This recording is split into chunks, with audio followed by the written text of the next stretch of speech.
दोस्तों, जो कानून महिलाओं की सुरक्षा के लिए बनाए गए, उन कानूनों का गलत इस्तेमाल किस तरीके से हो रहा है, ये ना हमसे छुपा है ना ही लोगों से। बहुत सारे केस ऐसे देखने को मिलते हैं जिसमें महिलाओं ने उन कानूनों का गलत इस्तेमाल करते हुए पतियों के ससुराल पक्ष को परेशान किया है। हर एक लड़की के साथ ये सिचुएशन नहीं है, लेकिन बहुत ज्यादा केसेस इसी तरह के देखने को मिलते हैं। इसी तरह एक मामला सुप्रीम कोर्ट में आया, Rajnesh versus Neha and another का, जो कि था गुजारा भत्ता से रिलेटेड सीआरपीसी 125 सेक्शन के अंतर्गत।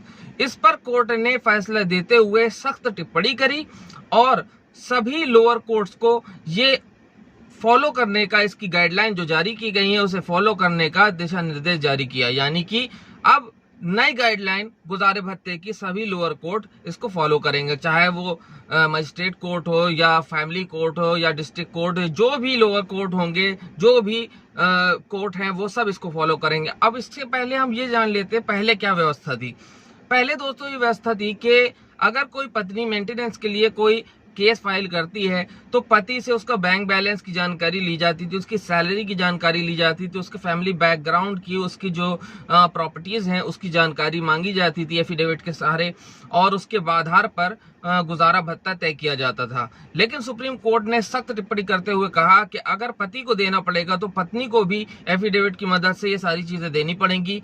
लिहाजा अब होगा क्या, जैसे पति बैंक बैलेंस देगा वैसे ही पत्नी भी बैंक बैलेंस अपना देगी। पति अगर संपत्तियां देगा तो संपत्तियां पत्नी को भी शो करनी पड़ेंगी, उसकी क्या फैमिली बैकग्राउंड है, ये सारी चीजें देखने के बाद ही कोर्ट गुजारा भत्ता उसको तय करेगा।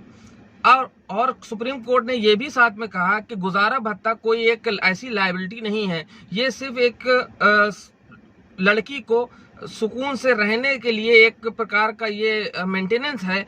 और अगर लड़की खुद से सक्षम है अपने आप को पालने पोसने के लिए, या अगर वो शादी से पहले नौकरी पेशा थी और अभी भी नौकरी कर रही है, या उसके पास इतनी संपत्तियां हैं कि वो अपना गुजारा कर सकती है, सक्षम है, तो उस कंडीशन में पति को उसे गुजारा भत्ता नहीं देना पड़ेगा। पहले ये होता था कि इंटरिम अगर गुजारा भत्ता नहीं दिया तो जेल तक जाना पड़ जाता था, लेकिन अब उसे भी कैंसिल कर दिया गया है। अगर पति इंटरिम गुजारा भत्ता नहीं दे रहा है तो उस केस में भी पहले कोर्ट उसका बैकग्राउंड देखेगा, ये भी देखेगा कि उसके ऊपर परिवार की कितनी जिम्मेदारियां हैं, और उसके आधार पर जो भी तय होगा उस हिसाब से गुजारा भत्ता दिया जाएगा। ये एक बहुत ही खास मामला, बहुत ही खास फैसला है पतियों के लिए, खास तौर से जिनके केस चल रहे हैं। उन्होंने बोला सुप्रीम कोर्ट ने कि अगर जिनके भी केस लोअर कोर्ट्स में चल रहे हैं अब वो इस गाइडलाइन को फॉलो करेंगे, जो अब तक पेंडेंसी चल रही केसों की, तो अब वो इस गाइडलाइन को फॉलो करेंगे। दोनों पत्नियों के पत्नी और पति दोनों के एफिडेविट लगेंगे, उसके आधार पर ही फैसला होगा। और इसी के आधार पर यह भी देखा जाएगा कि क्या वो सक्षम है। अगर सक्षम है तो गुजारे भत्ते की कोई बात नहीं है, अगर सक्षम नहीं है तब गुजारा भत्ता तय किया जाएगा, वो भी पति की आर्थिक कंडीशन को, उसकी फैमिली बैकग्राउंड, उसकी जिम्मेदारियों को ध्यान में रखते हुए। तो दोस्तों, उम्मीद करता हूं आज का वीडियो आपको पसंद आया होगा। पतियों के लिए बहुत राहत है जो गलत तरीके से उत्पीड़न का शिकार हो रहे हैं, और इसे क्रूल्टी भी कहा गया है।